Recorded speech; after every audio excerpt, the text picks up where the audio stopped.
नमस्कार. जय श्रीराम. मंडळी, लोकसभा निवडणुका होऊन म्हणजे त्यांचा निकाल लागून आता जवळजवळ 2 महिन्याचा कालावधी पूर्ण होत आलेला आहे. त्यामुळे आत्ता वेध हे सर्वांनाच विधानसभेचे लागलेले आहेत आणि आत्ता साधारणपणे 2.5-3 महिन्यांमध्येच विधानसभेच्या निवडणुका होऊ घातलेल्या आहेत. सर्वच पक्षांची तयारी त्या दिशेने चालू झालेली आहे. मंडळी, लोकसभेला तरी महाराष्ट्रातील मतदारांची जी सहानुभूती होती ती काही प्रमाणात तरी महाविकास आघाडीच्या बाजूने असल्याचं आपल्याला बघायला मिळालं. परंतु आत्ता विधानसभेला सहानुभूती आहे का महाविकास आघाडीच्या बाजूने, की ती महायुतीच्या बाजूने आहे, की सहानुभूती कुणाच्याच बाजूने नाही आहे? आपल्याला नेमकं काय वाटतं? महाविकास आघाडीचा झेंडा विधानसभेवर फडकणार की महायुतीचा फडकणार? नक्की काय होणार? बहुमत कुणाला मिळणार? मंडळी, आजची स्थिती अशी आहे की आता महाराष्ट्रामध्ये मुख्य लढत ही महायुती आणि महाविकास आघाडी अशीच आहे. बाकी वंचित आघाडी असेल, त्यानंतर अन्य काही पक्ष लढतील, अपक्षही लढतील, पण तरीही महाराष्ट्र नवनिर्माण सेनाही सर्व जागा लढवणार आहे. परंतु हे जरी असलं तरी देखील मुख्य लढत ही महाविकास आघाडी आणि महायुती म्हणजे भाजप, शिवसेना आणि एकनाथ शिंदे गट आणि अजित पवार गट आणि इकडे काँग्रेस, शरद पवार गट आणि उबाटा गट, अशी लढाई ही मुख्यत्वे करून अशी लढाई आहे. तेव्हा आपल्याला काय वाटतं मुख्य, की महाराष्ट्रामध्ये एकूण कोकण, मुंबई, पुणे, पश्चिम महाराष्ट्र, विदर्भ, मराठवाडा, खानदेश म्हणजे उत्तर महाराष्ट्र, अशी आपल्या महाराष्ट्राची विभागणी आहे. साधारणपणे विदर्भामध्ये काँग्रेसची अजूनही स्थिती चांगली आहे आणि काँग्रेसची लाट असल्याचं जाणवतं. भाजपला विदर्भामध्ये खूप सावध राहावं लागणार आहे. जर विदर्भामध्ये आजची स्थिती मी सांगतोय, मी आत्ता जे बोलणार आहे ते आजच्या स्थितीबद्दल बोलणार आहे. आज स्थिती काय आहे? लोकसभा निवडणूक होऊन 2 महिने होत आलेले आहेत. त्यामुळे आजची स्थिती ही मी सांगतो आहे की विदर्भामध्ये आजच्या घडीला जर निवडणुका झाल्या तर विदर्भात साधारणपणे 60 जागा आहेत विधानसभेच्या. तर त्यातल्या आता 3 पैकी काँग्रेसच्या वाट्याला किती येतील? तर समजा 40 जागा आल्या तर काँग्रेस त्यातल्या 20-25 जागा जिंकण्याच्या स्थितीत आहे आज तरी. आज काँग्रेसची स्थिती विदर्भामध्ये ही चांगली आहे. मराठवाड्यामध्ये उबाटा, शरद पवार गट आणि काँग्रेस मिळून स्थिती चांगली आहे. जरांगे पाटलांच्या आंदोलनाचा फटका हा मुख्य महायुतीला झाल्याचा फटका दिसतो आहे आणि तो मुख्यत्वे करून मराठवाड्यामध्ये. साधारणपणे पश्चिम महाराष्ट्र, कोकण, मुंबई इथे फारसा परिणाम हा ह्यांच्या आंदोलनाचा होणार नाही आहे. जरांगेंच्या आंदोलनाचा जरांगेंच्या आंदोलनाचा फटका हा कुठे बसेल? तो मराठवाड्यामध्ये बसेल आणि काहीसा पुणे जिल्ह्यामध्ये बसेल.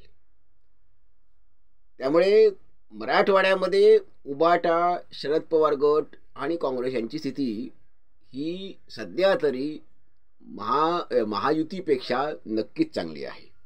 पश्चिम महाराष्ट्रामध्ये अजित पवार गटाची स्थितीपेक्षा शरद पवार गटाची स्थिती ही चांगली दिसते. त्यामुळे पश्चिम महाराष्ट्रामध्ये काँग्रेसची स्थिती चांगली आहे.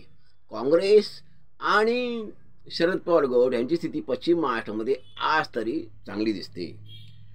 खानदेशामध्ये एक भाजपला जमेची गोष्ट म्हणजे एकनाथ खडसे हे भाजपकडं आल्यामुळे थोडी स्थिती तिथली भाजपची चांगली दिसते उत्तर महाराष्ट्रामध्ये. त्यानंतर नाशिक जिल्हा जो आहे, नाशिक जिल्ह्यामध्ये स्थिती महायुती आणि महाविकास आघाडी ही बरोबरीत आहे. मुंबईमध्ये उबाटा गट आणि काँग्रेस या दोघांची स्थिती चांगली आहे. त्यानंतर भाजपची स्थिती तिथं बरी आहे. एकनाथ शिंदे गटाची स्थिती जी आहे मुंबईमध्ये ती आज तरी फारशी चांगली नाही आहे. म्हणजे इथे 36 जागा आहेत मुंबईमध्ये, तर साधारणपणे 17 ते 18 जागा हे उबाटा आणि काँग्रेस जिंकू शकते आजच्या स्थितीत. आणि किंवा 20पर्यंत जाऊ शकतात. तर भाजप 10-12 जागा जिंकू शकते आणि शिंदे गटात 2 ते 3 जागा जिंकू शकतो आजच्या स्थितीमध्ये. आता ठाणे जिल्ह्यात मात्र एकनाथ शिंदे गटाची चांगली स्थिती आहे. ठाणे जिल्हा, रायगड जिल्हा आणि कोकण इथे मात्र भाजप आणि शिंदे गटाची स्थिती चांगली आहे की साधारणपणे 17-18 जागा 18 जागा ह्या ठाणे जिल्ह्यामध्ये ज्या आहेत त्यातल्या बहुसंख्य जागा शिंदे गट जिंकू शकतं. आणि रत्नागिरी जिल्ह्यामध्ये 5 विधानसभा क्षेत्र आहेत, त्यातल्या साधारणपणे 3 जागा या शिंदे गट जिंकू शकतं अशी आजची, आणि 2 जागा या महाविकास आघाडी जिंकू शकतं. रायगड जिल्ह्यातली स्थिती ही महायुतीच्या बाजूने चांगली आहे. महायुतीसाठी चांगली स्थिती आहे रायगड जिल्ह्यातली. तिथल्याही बहुसंख्य जागा ह्या महायुतीलाच मिळू शकतात. त्यामुळे सिंधुदुर्गातल्या 3 जागा ज्या आहेत तर राणे तिथे निवडून आलेले असल्यामुळे सध्या तरी राणेंच्या बाजूने कौल तिथे आहे. सध्या स्थिती तिथली भाजपची स्थिती सिंधुदुर्गातली सध्या चांगली आहे. राणे निवडून जर आले नसते तर तिथे परत पुन्हा वातावरण राणेंच्या विरोधीच गेलं असतं.